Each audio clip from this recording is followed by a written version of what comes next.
vez más, como otro día miércoles, aquí listos para conectarnos ya con el pastor David Carrera del Ministerio Abriendo las Escrituras. Pastor David, bienvenido nuevamente. Buen día, amado hermano José, ¿cómo está? Un gusto. Amén. Saludar a todos nuestros hermanos que nos están escuchando aquí en esta extensa, esta larga franja de tierra, como decimos, pero que también muchos fuera de este país están escuchando la programación de este Ministerio de Radio Armonía. Damos gracias al Señor por ello. Bendecimos el nombre de nuestro Salvador en tiempos difíciles, muy difíciles para muchos, poder mantener la alabanza, la acción de gracias en el corazón cuando hay mucho quebranto, ¿no? Hay desazón, en muchos hay desesperanza, ¿no? No se puede ver hacia adelante en lo particular en cuanto a salud, pero también en lo económico y social.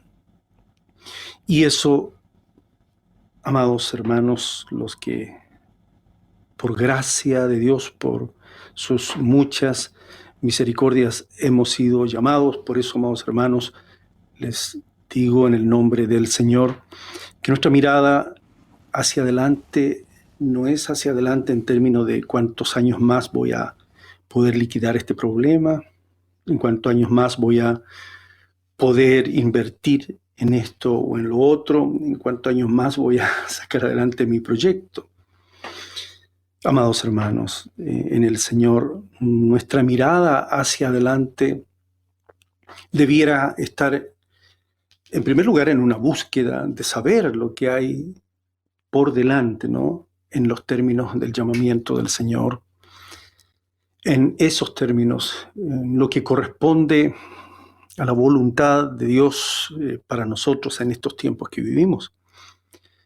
No podemos esconder lo que nosotros tenemos, que nos ha sido dado por el llamamiento del Señor. No podemos ocultarlo debajo de allí, de un almud, dice, o debajo de la mesa. Tenemos que levantar en alto esa maravillosa y gloriosa salvación que el Señor nos ha dado, de tal manera que alumbre a los demás, ¿no? Nuestro quehacer diario. Entonces la mirada hacia adelante como creyentes, como hijos del Señor, no puede ser con desesperanza, porque el Señor ha entregado, ha dado palabra de promesas y son fieles, promesas que seguramente muchos ya en su presencia pudieron recibir la confirmación de esas promesas. Y hay muchos tal vez que estén escuchando hoy que son ancianos, son ancianas, que están tal vez sin una actividad física plena, pero sí están en una actividad espiritual plena.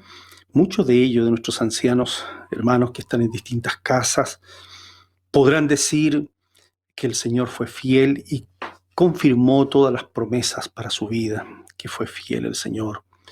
A todos esos amados hermanos que están allí aparentemente detenidos en la obra porque no hay una acción física, no pueden salir, incluso con esta cuarentena aún más todavía, pero que no están detenidos espiritualmente, no lo acepten, están plenamente vigentes en oración, en consejo, en lectura, en meditación en la presencia del Señor.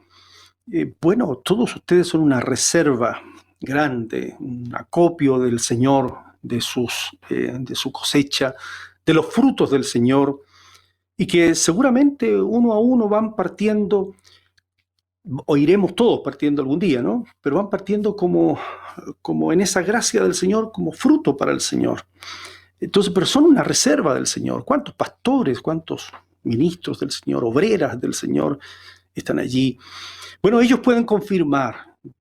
Digan allí, aunque no se escuche, hermanos amados, el Señor lo escucha, pero ustedes, ancianos, ancianas que están allí, digan amén a esto que menciono. El Señor es fiel. Fiel ha sido el Señor. Él lo hará.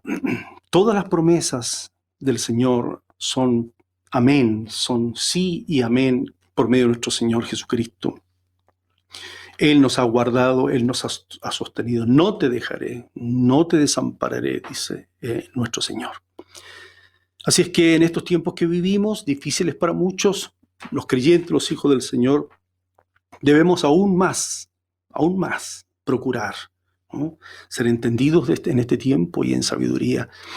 Servir a nuestro Señor, acercarse a nuestros vecinos, a los conocidos, tal vez a aquellos familiares con quienes usted no tenía hace mucho tiempo una relación, preguntar por ellos, que aparezca en nosotros, ¿no?, esa actitud correcta, ¿no?, nuestra, como dice las Escrituras, como una gentileza, ¿no?, nuestra gentileza, y sea conocida por todos, para, en primer lugar, amados hermanos, agradar al Señor. En primer lugar, agradar a nuestro Dios en todo. Serle agradable, que Él tenga contentamiento en nosotros. Amén. Estamos allí en las Escrituras considerando que estos tiempos, los tiempos del Señor, están manifestándose aún en tiempos de esta pandemia, de esta situación de salud tan difícil, están manifestándose. Los tiempos del Señor o la obra del Señor, su operación no se detiene. Él va mostrándola, Él la hace aparecer, dice, ¿no? Él la hace resplandecer en la vida de sus hijos por medio de nuestro Salvador. Así es que eso es así. En estos tiempos difíciles, el Señor no solo quiere manifestar su voluntad, sino que Él la hace. La potestad del Señor no es una potestad pasiva, no es una potestad contemplativa, no está el Señor como pidiendo permiso para el cumplimiento de su voluntad. No lo es así, hermanos. La voluntad del Señor no depende de si nosotros oramos para que ésta se cumpla o no. Cuando decía nuestro Señor, venga tu reino, sea hecha tu voluntad, como en el cielo, así también en la tierra, esa oración en una gran medida, y particularmente en lo principal, al principio allí, fue respondida una vez que nuestro Señor Jesucristo resucitó de entre los muertos. No hay duda, no hay ninguna duda que toda la potestad de Dios el Padre le fue dada a su Hijo Jesucristo el Señor, y Él está reinando hoy. El Señor está reinando hoy, bueno, en esta tierra, sobre todo nombre que se nombra. Todo principado, potestad, gobernación, sobre todo el Señor en estos momentos está reinando, ¿no? Su potestad está sobre esta tierra, aunque muchos no tengan ojos para ver ni oídos para oír. Entonces, en estos tiempos difíciles, los tiempos de nuestro Dios y Padre, los tiempos eternos de nuestro Dios se están manifestando, está obrando nuestro Dios, está apareciendo su obra. Muchos, de muchas maneras, en muchas circunstancias que usted esté viviendo.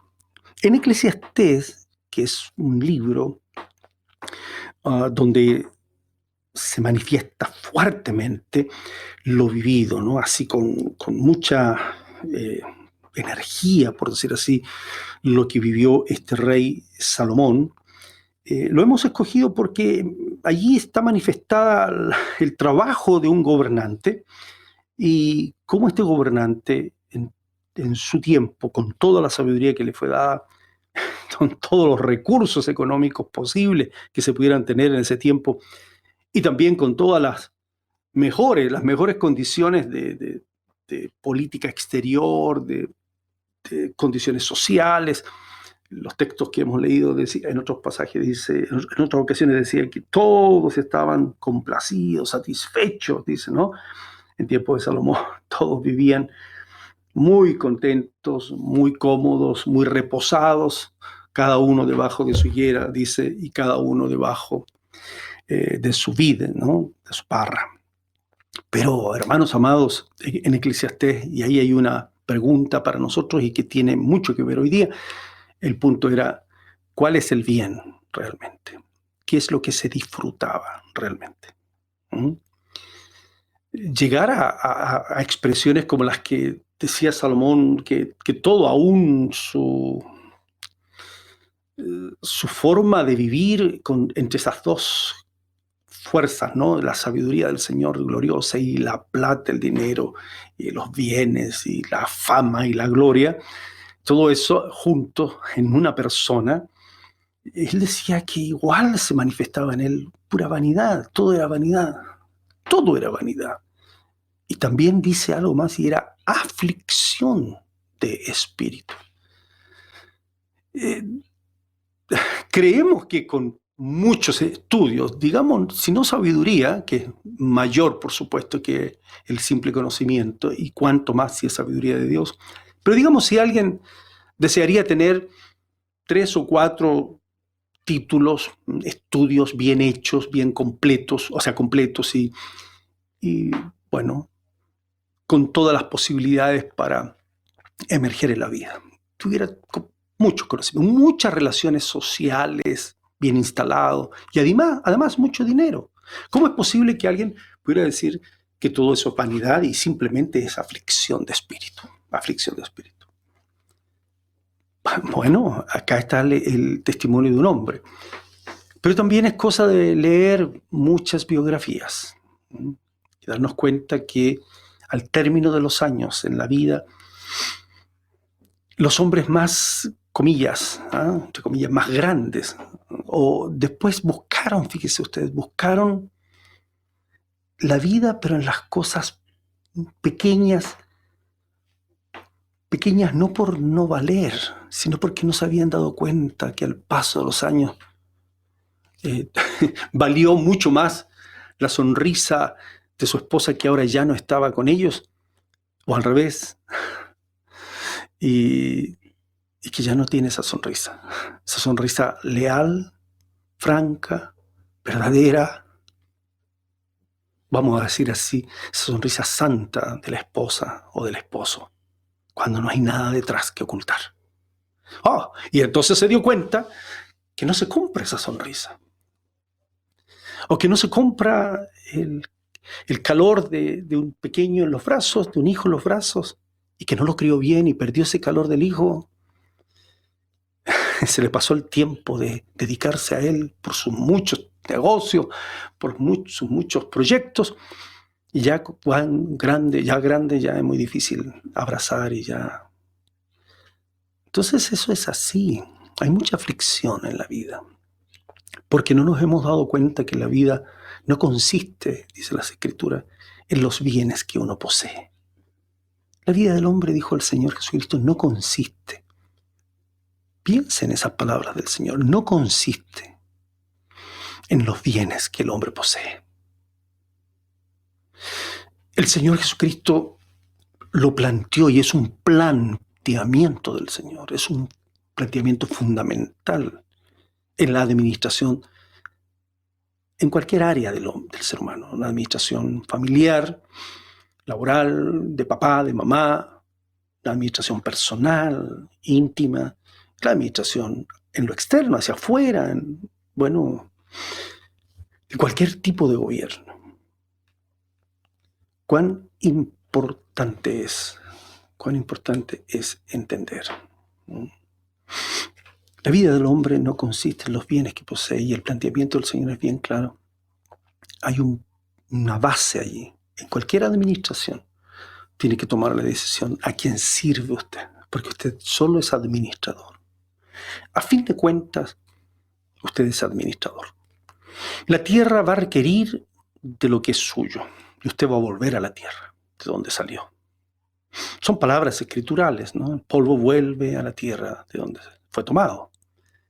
Nosotros, por la misericordia y la bendita gracia de Dios, tenemos, Dios, no solo un entendimiento teórico, ¿no?, sino el disfrutar de todas las cosas cada día, del tener los ojos que el Señor ha dado, esos ojos que el Señor ha dado, esos ojos con esa fórmula especial para ver, para mirar lo que realmente vale. Eso lo da Dios, lo da el Señor, en la base principal del amar a Dios sobre todas las cosas, el no amarse a sí mismo primero, el dejar el egoísmo, el que es más bienaventurado. No hay aflicción de espíritu. Más bienaventurado es dar que recibir. En todo eso, en ese plan de Dios, en ese fundamento del Señor Jesucristo, no se puede servir a dos señores. Por eso allí en Eclesiastés, a propósito de eso, el gran problema de Salomón, que no sirvió al Señor con toda la sabiduría que recibió. La verdad es que le fue desobediente. En cuanto a capacidades, hablaríamos mucho, capacidades humanas, las tenía todas, pero tenía todas. Pero igual confió en la fortaleza de los caballos, igual llenó su corazón de mucha vanidad. Se unió a todas las mujeres que quiso, opuestas a la doctrina del Señor, a los principios del Señor, mujeres que adoraban a otros dioses, y él, le construyó templos y altares paganos. Hizo tanta cosa este varón. El Señor sabe qué pasó, ¿no? Finalmente. Él habla cuál es el fin de todo, ¿no? De todo lo que pudo, de todo su discurso, de toda su prédica. Es temer a Dios, guardar sus mandamientos. Pero acá entonces en Eclesiastés, yo quisiera presentarle más bien para los que estudian, pero dejarlo allí establecido en el capítulo 5 que hemos estado viendo, ¿no? Y ya pasar al capítulo 6. Dice, de Eclesiastés, dice en el verso 18 hasta el verso 20, hay dos cosas que sería bueno que usted las analice, usted las examine. Vamos a decir así. En el verso 18, aquí pues, dice, aquí pues el bien que yo he visto, lo que ha visto Salomón, lo que cualquiera puede ver, cualquiera puede examinar esto en la realidad nuestra que vivimos, que lo bueno, dice él, es comer y beber, dice, y gozar uno del bien, dice, pero del bien de todo su trabajo con que se fatiga debajo del sol, todos los días de su vida que Dios le ha dado. Esta es su parte. O sea, uno puede ver personas que dicen, yo me contento con poquito, yo estoy bien, yo no hago mal a nadie. No tienen claridad de un llamamiento del Señor. Tal vez ni siquiera hay una conciencia de servicio al Señor. Pero trabajan, voy a decirlo así, con valores en la vida. Con valores en la vida. Yo no le hago mal a nadie, dicen, ¿no? A veces, dicen, ¿no? Me tomo unas copitas, a veces se me sale una lagartija por la boca, un garabatito, pero no en este tiempo a todos se les sale la lagartija, pues, se nos salen cosas. Tenga misericordia del Señor de los creyentes, ¿no? Pero bueno, entonces es como un buen hombre. Todos lloran en sus funerales. Y fue tranquilo, le gustaba comer su empanada, calduda, bien rica, y qué sé yo, y lo pasaba bien con su familia, su esposa lo quería, sus hijos, todo. Claro. Un Cornelio, por decir así, que daba limosna, que hacía todo bien, aunque Cornelio temía a Dios y anhelaba conocerle. Pueden existir personas, pero muchas, pues, yo creo que sí, yo creo que hay muchas personas que están en una posición así como de una cierta religión íntima, así, valórica, íntima, de no hacerle mal a nadie. Y allá arriba, ¿no? El de arriba sabe. Y se dice así, ¿no? El de arriba sabe. Pero hay más que eso, a los que, si alguno está escuchando que tiene ese perfil, hay más que eso. Y eso es lo que quiero proponer. Hay un primer grupo, aparte de todos los demás, que no tienen temor de nada ni de nadie, sea con o sin corbata, sea como sea, y que hacen de las suyas en este mundo. No estoy hablando de esas personas que Dios le ha dado como a todos, hace salir su sol sobre justos e injustos, y bueno, ahí está. De esas personas estoy hablando. Pero tal vez esas personas debieran saber lo que está en el verso 19. En el verso 18, ellos comen, trabajan bien, así como dicen, ¿no? Gozan de su trabajo, de su fatiga, no aspiran a más, son personas con una media en su vida, una forma media de vivir tranquilos, no ambiciosos, más allá. El verso 19 dice, asimismo, o sea, además de lo anterior, el escritor dice, a todo hombre a quien Dios, bueno, allí está el punto. Asimismo dice, a todo hombre a quien Dios da riquezas y bienes. ¿Ah? Pero le da también facultad para que coma de ellas. Eso es importante. Primero, Dios es el que da. Entonces, es una persona con conciencia de que está participando de la obra de Dios, está participando del hacer de Dios, está participando del querer del Señor. Creo que tenemos algunos ejemplos escriturales. Por ejemplo, hombres que han entendido algo de parte del Señor. Zaqueo, bájate, ven, apúrate. O el centurión, este hombre, decían los judíos, es un hombre que nos edificó una sinagoga, trabajó, ayuda mucho, es un buen hombre. Claro, entonces son personas que tienen una conciencia, tienen una relación como lejana, pero tienen una conciencia acerca de que lo que están haciendo no es algo así nomás. Dice, Dios da las riquezas, los bienes, pero también ellos tienen claridad. Dice, le ha dado también Dios la facultad, dice, la facultad para que coma de ellas, pero solamente, dice, tome su parte. Eso es importante.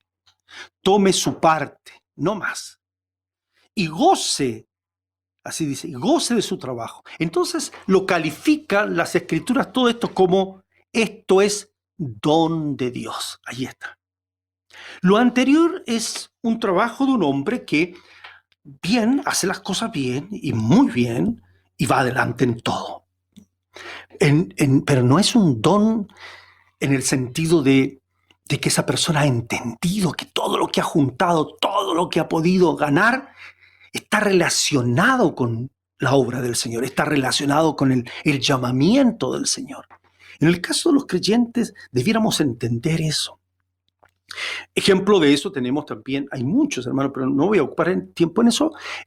Aquel que se llamaba José, a quien los discípulos le llamaron Bernabé, un levita, un varón que tenía muchas posesiones.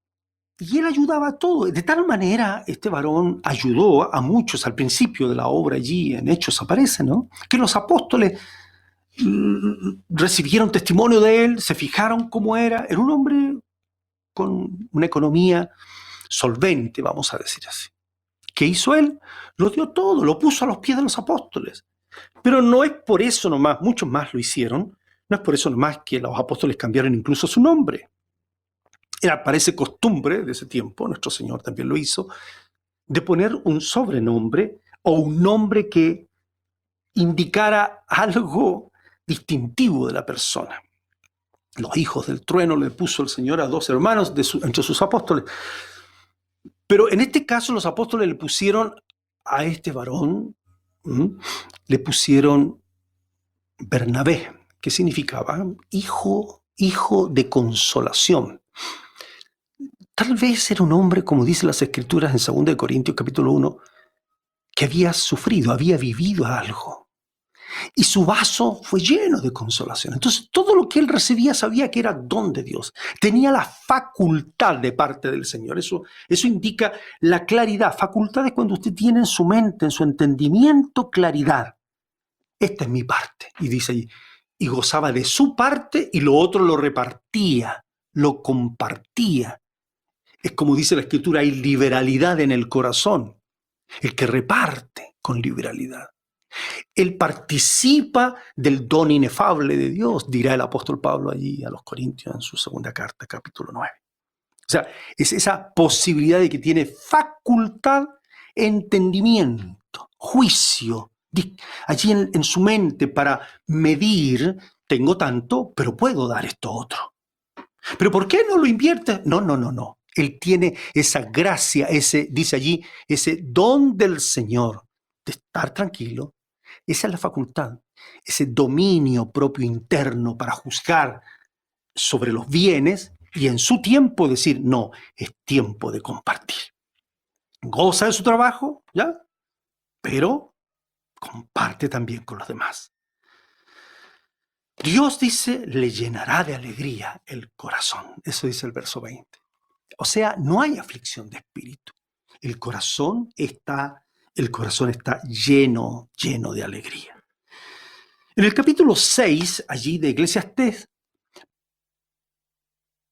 de otras personas a quien Dios también le da riquezas, bienes, honra, le da todo lo que su alma desea. Eso dice el verso 2 de Eclesiastés capítulo 6. Y eso es común, dice, ¿no? Es muy común. Una persona insiste en tener todo lo que desea. Pero dice en la Escritura que Dios no le da la facultad de disfrutar de ello.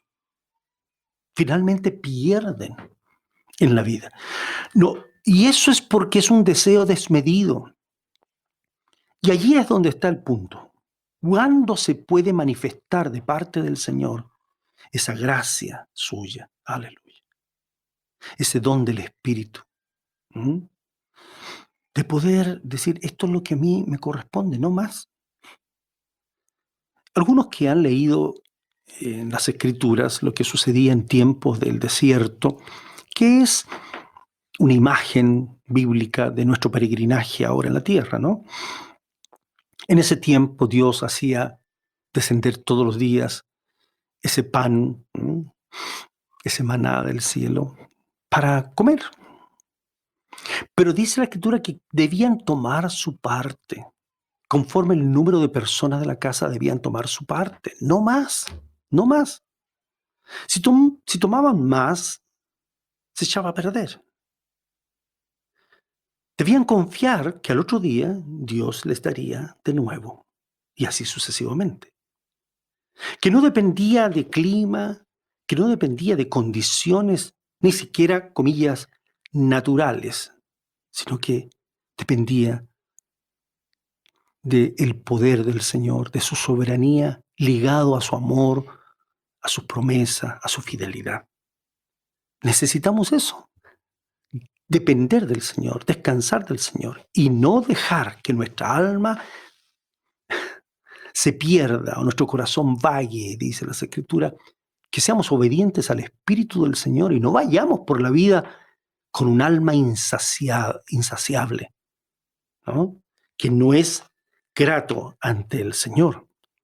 El verso 6 del capítulo 6 de Eclesiastés dice, el versículo 6 dice, si un hombre viviere 1000 años 2 veces, si el hombre viviere 1000 años 2 veces, pero dice, sin gustar del bien, así, ¿qué sentido tiene?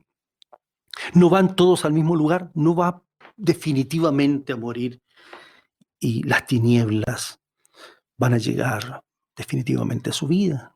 Si no gusta del bien, si no se da cuenta de esa necesaria relación del Señor. Ya dijimos, aun cuando un hombre, usted mismo, varón que me está escuchando, no, yo no voy a ninguna iglesia, yo he visto tantas cosas, dice usted, ¿no? En las iglesias, los pastores y todo, pero claro, pues.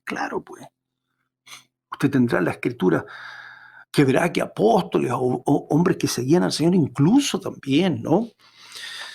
Faltaron al Señor y faltamos al Señor, pero no seguimos al Señor por los hombres que están al lado. Seguimos a nuestro Dios y buscamos al Señor por un Rey que tenemos, un Salvador glorioso que tenemos, y somos unos a otros colaboradores, ayudamos a los demás que no lo están haciendo bien. Pero usted, que entonces puede ser el caso, que, comillas, me he portado bien en la vida. Dice usted, bueno, pero usted necesita esa relación con el Señor, establecer esa relación para disfrutar del bien del hombre. Y el bien del hombre es como el gozo, el testimonio, dice las Escrituras, de aunque no se vea, de lo invisible, de que aunque Abel, el que sacrificó ese corderito con fe, aunque no lo vea el Señor, pero Dios pone en el corazón su agrado, su testimonio. Es ver a Cristo el Señor, ver la salvación. Pero la salvación es ver un poquito más allá de esta vida. Es que se abre la puerta, así, lentamente. La puerta del cielo. Son términos escriturales. Es como de lejos ver, como Abraham, por ejemplo. Ver la resurrección, ver la esperanza llena el corazón. Pero es un don de Dios. Dios lo trae al corazón.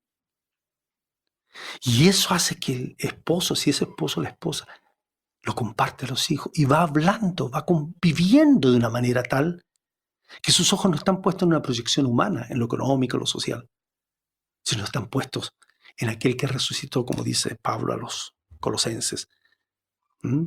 Puestos los ojos arriba, si hemos resucitado con Cristo, en el Señor que está sentado a la diestra de Dios Padre. Ese es el punto. O sea, si nuestra alma no se sacia, no recibe ese gozo pleno del Señor, entonces, por más que vivamos, aunque sean 2000 años, las tinieblas finalmente van a confundirnos y vamos a decir, mi vida no ha servido de nada. Mire, yo le recuerdo algo que todos conocemos, le recuerdo algo. Allí en el diálogo hermoso del Señor con aquellos que habían recibido de parte del Señor una multiplicación de panes y peces que habían comido. Me parece que era pez asado, parece seguramente, ¿no? Lo que tenía el pequeñito, el niñito, 5 panes y 2 pececillos. Imagínense la multiplicación de pececitos asados, así ricos, estaban contentos y se llenaron, se satisfacieron, satisfechos.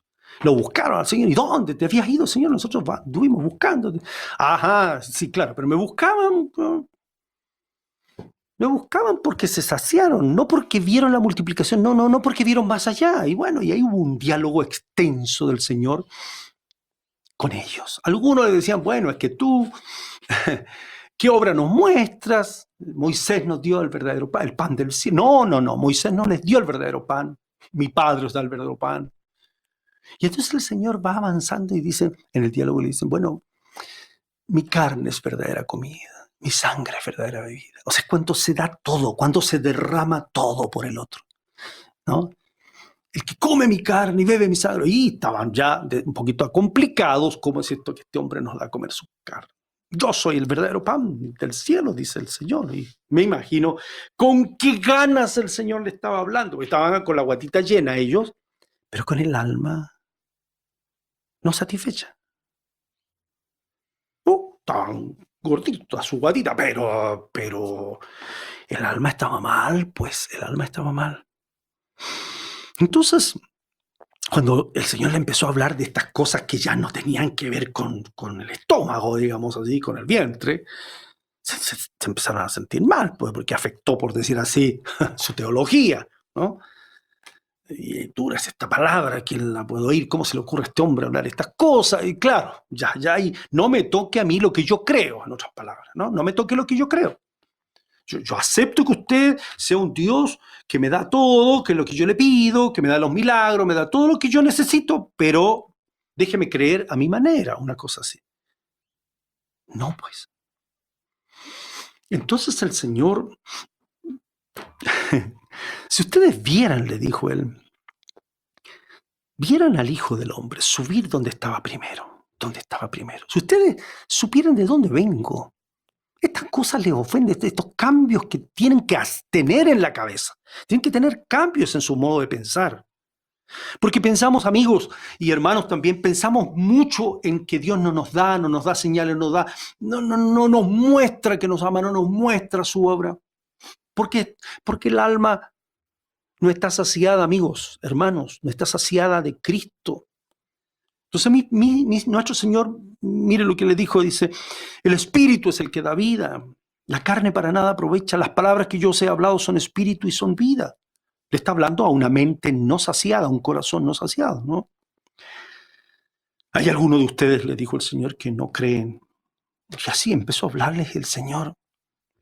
Entonces dice la Escritura que desde ese momento muchos de sus discípulos volvieron atrás y ya no andaban con él, se dieron media vuelta y se fueron. La guatita ya todavía, con respeto lo digo, sonándole porque está bien comido harto, pero el alma no quiso beber del bien. Y entonces el Señor quedó mirando, dice la Escritura, a sus discípulos, dice a los 12, el texto dice a los 12, parece que miró directamente, como que los puso en filita ahí, se me ocurre, y les dice, ¿quieren irse ustedes también? Ah, hermanos amados, así lo dijo el Señor, ¿quieren irse ustedes también? Entonces ahí aparece esto, ¿no?, que dice Pedro. Y paralelos dicen que los demás también dijeron lo mismo. Señor, ¿a quién iremos? En otras palabras, no nos hemos dado cuenta muy bien, Señor, pero ya nuestra alma está disfrutando del bien. ¿A quién iremos, Señor? Estamos comiendo palabras. Tú tienes palabras de vida eterna. No solo de pan, dijo el Señor, vivirá el hombre, sino de toda palabra que sale de la boca de Dios. Muchos creyentes tomamos aspirinas espirituales o Tapsin, no sé, estas cosas, paracetamoles espirituales. O sea, tenemos dolores de cabeza espirituales, vamos y leemos un versículo bíblico. Después comemos otro poquito por aquí, otro poquito por allá y otro poquito por allá y otro. Pero no nutrimos, como dice el apóstol Pablo, no hay una nutrición de nuestra vida permanente, continua de la palabra. Y vamos y buscamos y nuestra alma quiere saciarse de otras cosas y de repente nos sentimos con fatiga, con hambre y creyentes, pues.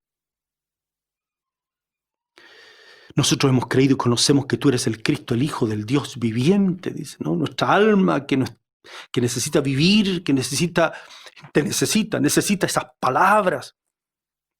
Tu consejo, Señor. Entonces el Señor respondió algo. Estaban los 12, recuerden, estaban los 12. No sé la cara de cada uno. Estaban los 12. Pero había una cara que no sé cómo fue su reacción, porque dice, no os he escogido yo a vosotros los 12, así clarito dijo el Señor. Y uno de vosotros es diablo, dijo. A los 12. En otras palabras, tal vez tiene tiempo de irse todavía. Y el texto dice que hablaba de Judas Iscariote, hijo de Simón, porque este era el que le iba a entregar y era uno de los 12. O sea, en ese momento se lo dijo clarito. No se lo dijo, no sé, pues. No, directo. En otras palabras, hay alguien que aquí, voy a decirlo así, hay alguien que aquí me va a entregar porque tiene otros intereses en su corazón.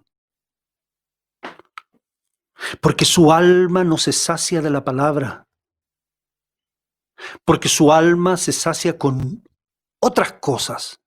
Y voy a decirlo como dijo el Señor, o como está escrito. Se sacia de plata. Entonces, pastor, pero ¿cómo juzga hacia Judas? No, yo no lo que juzga la Escritura. La Escritura dice que raíz de todos, no de uno, de todos los males es el amor al dinero, el cual codiciando algunos se extravían. Eso es lo que le pasó a Judas. No se olvide que Judas anduvo, si alguno está juzgando mal lo que yo digo, ¿no? Por la gracia de Dios le digo a usted. ¿No sabía usted que Judas fue uno de los 12 que fueron enviados por el Señor? Capítulo 10 del Mateo. Y que Judas también llegó contento porque hasta los demonios se le sujetaban. También a Judas. Entonces Judas vivió muchas cosas, vio los milagros del Señor, vio al hijo de la viuda resucitado, vio muchas cosas, vio también, claro que sí, pues, vio también a Lázaro resucitado. Y miren lo que pasó cuando Lázaro fue resucitado. Se lo voy a mencionar, porque está escrito. Raíz de todos los males es el amor al dinero. Cuando uno no se sacia del bien, el alma no se sacia del bien, insiste sobre este sistema. Si este sistema que vivimos hoy es malo, y el otro que había antes también era malo, y los que vengan son malos, si el único sistema correcto, bueno, es un nuevo mundo, y eso lo da el Señor, se conoce como el reino de los cielos, no hay otro, hermano. En el capítulo 12 de Juan, cuando se hizo, así está dice la Escritura, ¿no? Antes de la Pascua ya, dice que donde estaba Lázaro fue el Señor y le hicieron una cena al Señor. Marta servía, estaban todos contentos, todos estaban sentados a la mesa con él, Judas también. María, dice, tomó una libra de perfume de nardo puro de mucho precio y ungió los pies del Señor, los enjugó con sus cabellos y la casa se llenó del olor del perfume. El Señor dijo, así está escrito, déjala para el día de mi sepultura guardado esto. O sea, esto es un anticipo, lo que hizo María, era un anticipo de ver a Cristo, verlo allí y entender en esa cena, entender que lo que había sucedido con su hermano era una señal, por eso está escrito aquí en este libro donde dice que estas señales se escribieron para eso. Era una señal para que creyeran anticipadamente, pudieran ver esa gloria maravillosa de Cristo resucitado. El alma estaba llena, estaba satisfecha de esta mujer. ¿Para qué quiero este perfume? Es de mi Señor, y enjugó. Bueno, allí ungió al Señor. Uno de sus discípulos, dice en el texto, Judas Iscariote, el que le había de entregar. ¿Sabe lo que dijo? O sea, su alma no estaba llena, no estaba satisfecha. Dijo, ¿por qué no fue este perfume vendido por 300 denarios y dado a los pobres? ¿Cuántas cosas se ocultan hoy en el sistema con esa expresión? ¿Por qué no se le da a los pobres? ¿Sabe usted cuántas intenciones políticas de amor al poder se ocultan detrás de esas palabras? En ideologías políticas de derecha y de izquierda y del centro. Estamos juzgados todos, no hay justo ni a un uno. Sepulcro abierto es la garganta de todos nosotros sin Cristo el Señor, y de todo político y de todo hombre que detrás de esas palabras esconde otros intereses. ¿Por qué no se le da esto a los pobres? Dijo eso, dice la Escritura, no porque se cuidara de los pobres. El texto dice, uno de sus discípulos, uno de sus compañeros, está hablando de Juan, era ladrón. Eso dice la Escritura. Entonces no era amor al dinero. Pero claro, pues, era ladrón. Y teniendo la bolsa, dice, pero ¿cómo se le ocurre al Señor hacerlo tesorero? Para que alcanzara facultad. Para que alcanzara dominio propio. Y el Señor dice en otro pasaje, sabía que Él siempre metía la mano allí, pues, en la bolsa. Sustraía, dice la Escritura, de lo que se echaba en ella. Nunca el Señor lo avergonzó, ni a este ladrón lo avergonzó. Tenga misericordia de mí primero, y de cuánto ladrón está escuchando. Y de cuánto engañoso está escuchando. Porque sí, pues hermano, hablemos la verdad. La verdad es que muchas cosas nuestras, de nuestros males, de nuestras aflicciones, son por eso, por el amor al dinero, porque no nos hemos saciado, porque queremos más. Como dice Santiago, el escritor Santiago, eso es lo que dice, que somos almas adúlteras. ¿Cómo es eso? Claro, porque codiciamos, porque incluso matamos, porque ardemos de envidia, porque no podemos alcanzar, porque lo único por lo cual luchamos es porque queremos más y más y más. Porque pedimos y pedimos para gastar, dice así Santiago, en nuestros deleites. ¿Qué más dice Santiago? Porque decimos, bueno, hoy, mañana, y voy a ir a tal ciudad, y voy a estar allí un año, y voy a comprarme otra casa allí, y voy a comprarme otra casa acá, y traficaré, y voy a ganar. Así somos, pues. Eso dice Santiago. ¿Qué es vuestra vida? Dice. Es neblina que se aparece por un poco de tiempo, después se desvanece. Pero así estamos, pues. Por eso dice, esa amistad con el mundo es enemistad contra Dios. Es contra Dios, dice Santiago, pero se refiere a esa amistad asociada a lo económica, almas adúlteras, en el sentido de que buscamos otra cisterna, queremos lo que este mundo ofrece. Nuestros ojos, muchos están sufriendo, hermano, no sufra porque no están abiertos los malls. No sufra porque las tiendas no están abiertas. Agradezca al Señor por estos tiempos, que son tiempos para buscar, como dice el apóstol Pablo a Timoteo, vivir una doctrina, una vida piadosa. La doctrina cristiana es estar con contentamiento, contentos con lo que tenemos ahora, no afligirnos, no ir más allá. Cualquiera que quiera ser amigo del mundo, en ese sentido que estamos hablando, como Judas, pues, se constituye enemigo de Dios.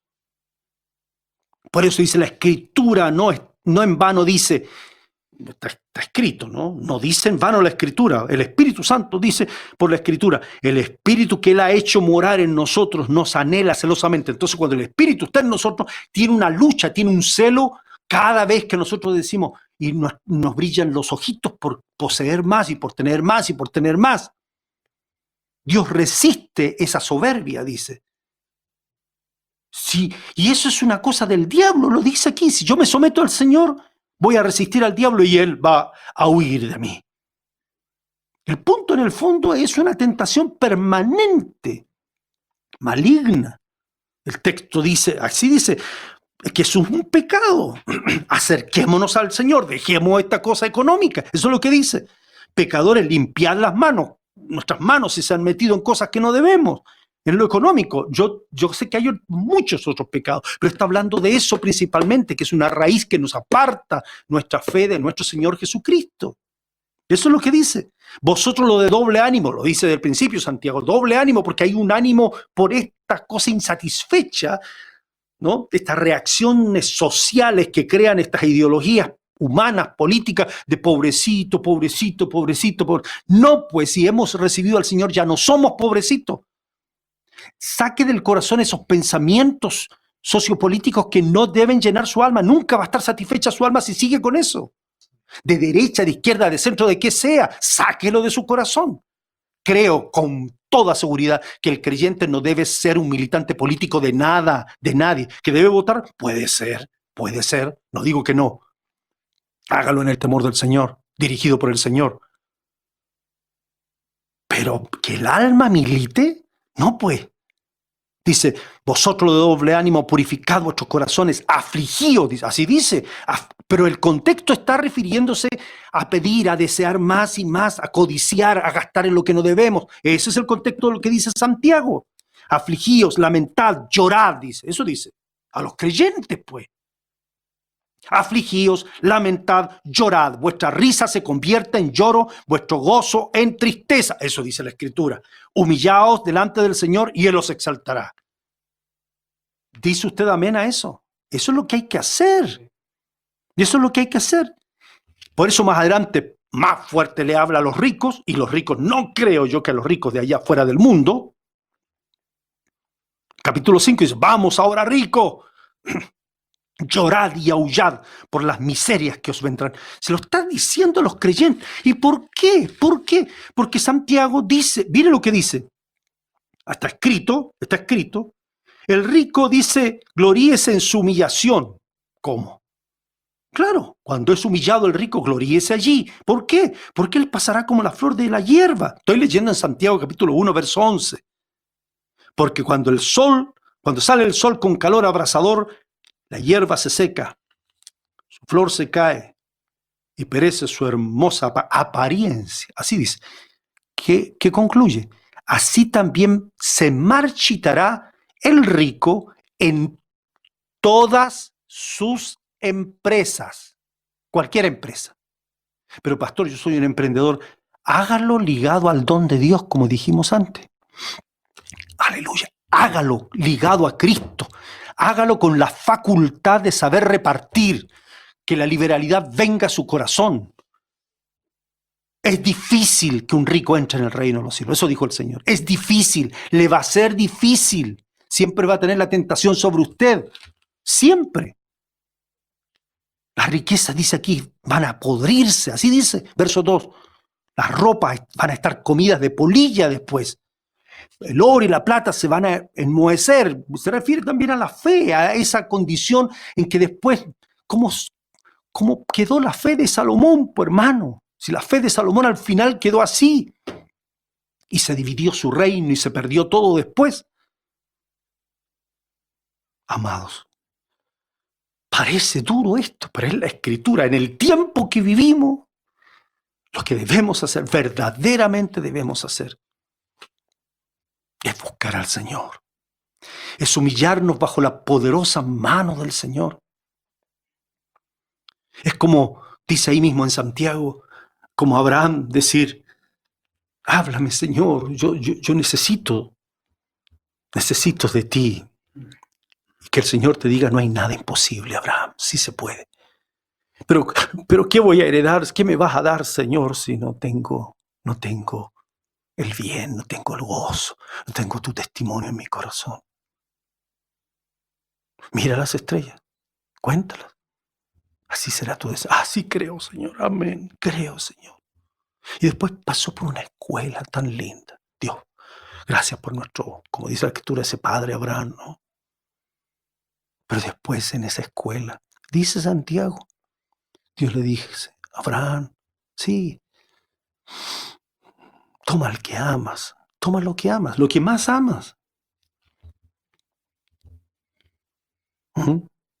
¿Quién es lo que más ama? ¿Usted qué es lo que más ama? Hermano, hermana.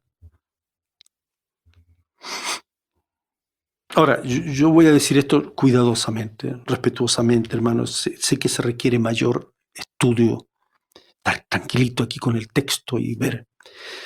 Pero originalmente el anhelo de Abraham, mire, ¿sabe cuál era el problema? Es que, ¿a quién le voy a dejar todo? Ese era el problema. No era, me voy a partir con mi Señor y voy a estar con el Señor para siempre. No, el problema de, ¿y quién va a quedarse heredando todo eso? Eso era el problema. El hijo de ese del Damaseno, un esclavo, ¿no? Un mayordomo que tenía. Va a heredar todo esto. Hay una aflicción, pues. Una aflicción. Ya. El Señor le dijo que sí, pues habrá un hijo del Espíritu de la promesa. Pero ¿cómo estaba el corazón? Por eso digo que lo menciono cuidadosamente. Ahí tengo al hijo, el hijo creció, lo amo. Pero ¿qué es lo que veo? ¿Veo realmente al hijo? ¿O veo a un heredero que va a seguir con todos los bienes y no se va a perder los bienes? ¿Cómo es eso, pastor? Bueno, estoy hablando de lo que dice la Escritura. ¿Cómo?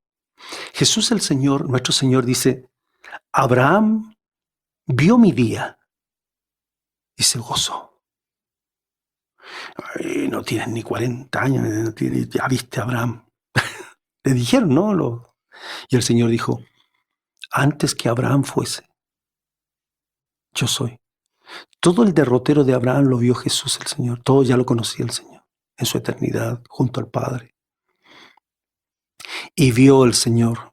Si el Señor vio cuando Abraham iba a sacrificar, en su corazón lo hizo, ¿no? A Isaac. Pero antes de eso veían también el corazón de Abraham. El gozo que estaba en el corazón de Abraham no era por ver un hijo en resurrección, todavía no. Era ver un hijo que iba a heredar todo. Eso. Y que entonces, eso es lo que aparece ante las Escrituras. Entonces eso es lo que le daba tranquilidad a él. Iba a partir feliz y todo. Y el Señor le dice, dame a tu hijo, ofrécemelo. Entonces uno queda en la disyuntiva, ¡ay, voy a perderlo todo otra vez! Ah, no, pues.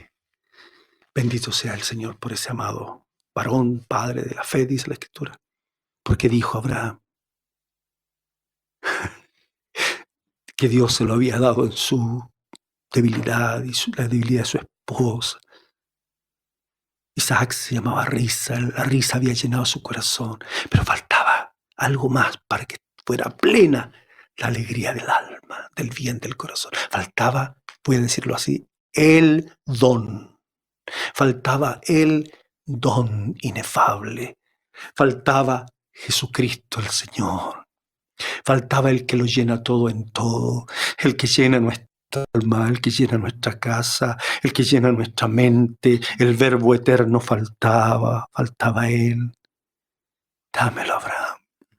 Y Abraham dice que creyó y dijo, poderoso es Dios para volverlo a levantar. Y en sentido figurado lo recibió de nuevo cuando vio a Cristo allí. Lo veo, dijo, ahora lo veo. Y va a poner su cuchillo, no sé. Detente, Abraham, detente. Yo me imagino el corazón de Dios, dice, y yo creo eso. El corazón de Dios saltaba de alegría. Permítame decirlo. ¿Por qué? Porque dice que en ese momento buscó Dios por quién jurarle algo a Abraham y no encontró a nadie más por quién jurarle. Entonces Dios dijo, juro por mí mismo. ¡Oh, qué tremendo eso! Y le dijo, Abraham, ¿y sabe cómo le dijo? Amigo mío. Y Abraham escuchó eso, que le dijera amigo. De cierto te bendeciré con abundancia y te multiplicaré grandemente, refiriéndose a una descendencia. No faltará nunca la descendencia, pero no te preocupes tú de eso. Esa descendencia es mi descendencia, es de mi espíritu, Abraham. Goza del don, goza del don, goza de ver a Cristo, el amado pan, aleluya, la amada agua que satisface nuestra alma.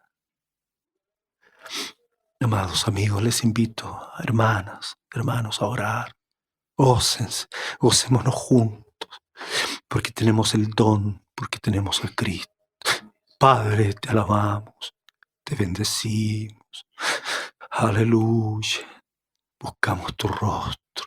Resplandezca en este tiempo sobre nuestra vida, sobre este país. Oh Dios, extiende tus mantos sobre este país, sobre este mundo. Oh Dios de misericordia, todo está en tus manos. Tú eres el Señor de los tiempos. En tu sola potestad están, Padre. Oh, que en este tiempo, desde el presidente hasta el más pequeño, todos en cualquier posición busquemos la facultad tuya, la que tú das, unido al don que tú das para discernir bien, juzgar bien lo que debemos hacer. Somos para tu gloria, somos para adorarte a ti, Padre. Todo por medio de nuestro Señor Jesucristo. Amén. Amén. Amén. Amén. Gracias. El Señor bendiga a todos los hermanos en este día.